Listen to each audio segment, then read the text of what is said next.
My name is Dr. Tito Daodu, a graduate of the U of M's Max Rady College of Medicine, class of 2013. And it is an honor for me to interview Dr. Gigi Osler, an inspiring and groundbreaking physician, and also a graduate of the Max Rady College of Medicine, who is receiving a 2020 Distinguished Alumni Award in Professional Achievement.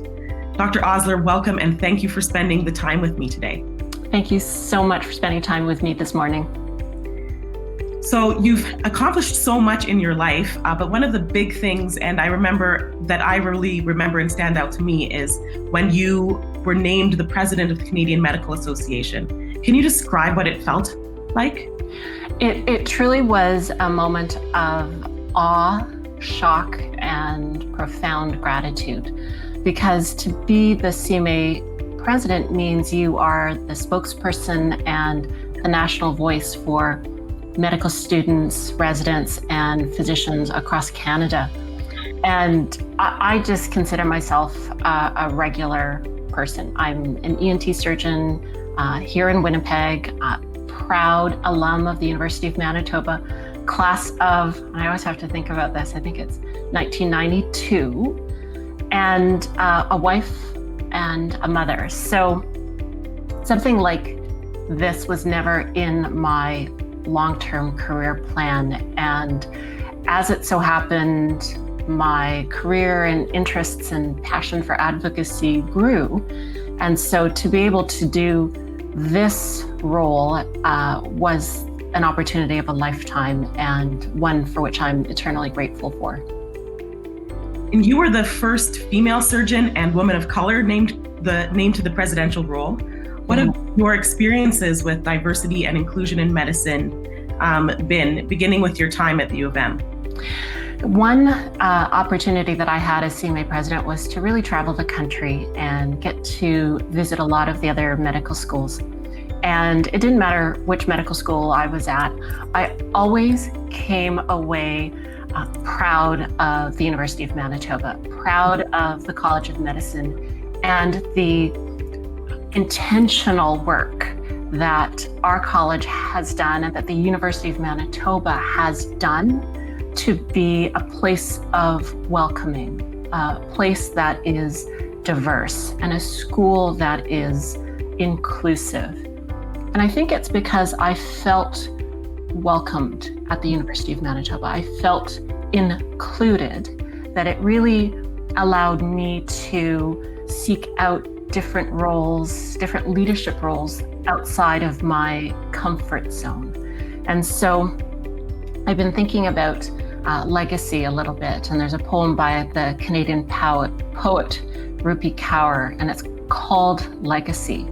And in the poem she says, "I stand on the sacrifices of a million women before me, thinking, how can I make this mountain taller so the women after me can see farther?" And I think that's a powerful poem, and it's a powerful statement to say, what can I do? What can I do as a proud University of Manitoba alumna? What can I do to make this university, this medical school, taller so that everyone after me can see farther? That's really inspiring. And certainly I feel the same way about the University of Manitoba, in that it was always a place I felt that was inclusive and pushed me to be better. So, and it probably has a lot to do with some of the work that you did before I even started medical school that led the way for diversity and inclusion for women like myself to be in medicine and to be in surgery. That's very kind, but I think the university is just a powerhouse of inclusivity, and inclusivity in terms of ethnicity, indigeneity, socioeconomic status, and really has been, I think, a leader amongst universities across Canada.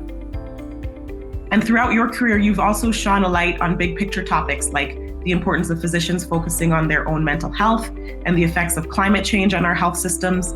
And now we're dealing with a new landscape of care with COVID-19. What are we not talking about that we need to be talking about?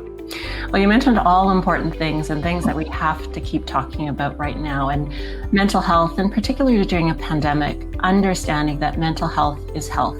It's a part of health as much as our physical health is. So I think continuing the conversation on health is important, and to normalize conversations around mental health and to not stigmatize it. Climate change is the biggest threat to our planet, and during the pandemic, it's taken a bit of a back seat. But I remember seeing during the lockdown in the spring, there were satellite photos of cities where the smog and air pollution had cleared because people were staying home, and water is becoming bluer and clearer than they ever had been because people were reducing their carbon footprint. So moving forward, I think we have to keep up that conversation. But I think the real conversation right now can include looking at the COVID-19 pandemic as not just a threat, but an opportunity. And it's an opportunity to build back a better world. It's an opportunity to build a better healthcare system. It's an opportunity to build a more equitable world. It's certainly an opportunity to really look at what's important in our lives and to focus on ourselves and our families. Well, thank you again, Dr. Osler, for joining me today. I encourage everyone to read about Dr. Osler and the other Distinguished Alumni Award recipients in the new digital edition of Today, the magazine. Thank you so much for having me, and go Bisons. Go Bisons.